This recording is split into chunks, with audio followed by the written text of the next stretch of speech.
Assalamualaikum warahmatullahi wabarakatuh. Halo, perkenalkan aku Beria Faruni Sokodarudin dari Fakultas Agama Islam, Program Studi Komunikasi dan Penyiaran Islam, kelas internasional. Kali ini aku mau mereview buku yang telah aku baca. Judulnya Al-Fatih 1453, karya dari Ustadz Felix Yau. Teman-teman, kita sebagai generasi muda sangat penting sekali untuk mengetahui sejarah, apalagi sebagai seorang muslim. Kita seharusnya mengetahui banyak sekali sejarah Islam, terutama perjalanan Islam menuju suatu perubahan besar. Nah, buku ini tuh sangat cocok untuk anak muda karena di dalamnya terdapat sejarah atau kisah yang menceritakan perjalanan umat Islam untuk menaklukkan Konstantinopel. Namun, kisahnya dikemas secara menarik dalam bentuk novel. Buku ini tuh menceritakan kisah yang sangat panjang. Bagaimana pada masa itu umat Islam berjuang, berperang untuk menyebarluaskan dan menegakkan ajaran Islam. Tidak hanya itu, mereka juga berjihad untuk membuktikan janji Allah tentang pembebasan kota Konstantinopel.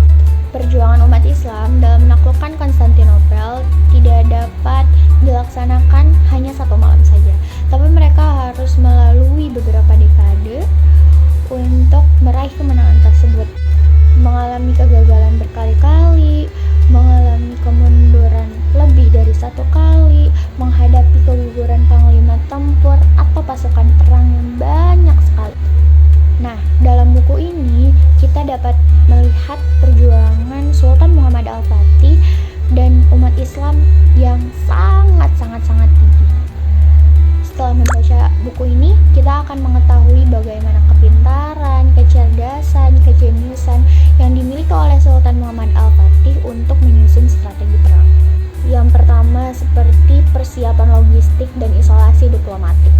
Sultan Muhammad Al-Fatih menyiapkan pasukan besar, jalur suplai, lalu menghalangi bantuan luar ke Konstantinopel. Contohnya menutupi bantuan dari wilayah Yunani. Nah, yang kedua, beliau mendirikan benteng yang strategis. Namanya Rumeli Hisari. Nah, beliau membangun benteng di Bosporus untuk mengatur selat dan memutus komunikasi atau penolong sebelum pengepungan dimulai. Yang ketiga, penggunaan artileri besar atau revolusi meriam. Umat Islam membawa meriam yang sangat berat, termasuk buatan Orban, untuk menghancurkan benteng Theodosian. Nah, yang keempat adalah kombinasi antara angkatan darat dan angkatan laut.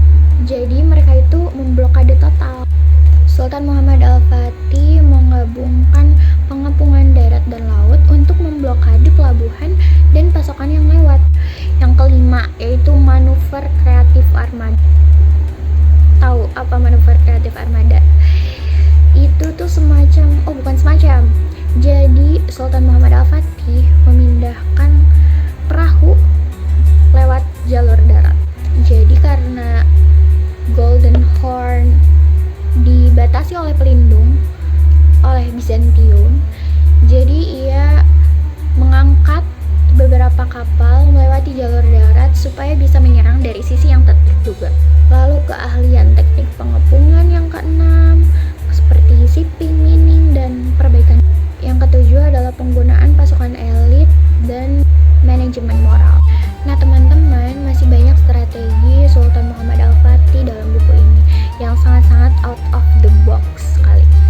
Tapi salah satu yang aku suka dari buku ini adalah, atau dari kisah Muhammad Al-Fatih ini adalah, setiap Sultan Muhammad Al-Fatih dan pasukan perang umat Islam akan melakukan pengepungan di Konstantinopel, Sultan Muhammad Al-Fatih akan memerintahkan kepada pasukannya untuk melaksanakan perintah-perintah Allah, memperkuat doa dan sholat, lalu menjauhi larangan-larangan Allah dan tidak bermaksiat. Jadi itu sangat ketika kita ingin meraih suatu kemenangan, maka usaha-usaha itu pun diperlukan gitu. Jadi sekian saja dari aku, Beria Faruni Sokodarudin. Wassalamualaikum warahmatullahi wabarakatuh. Semoga bermanfaat.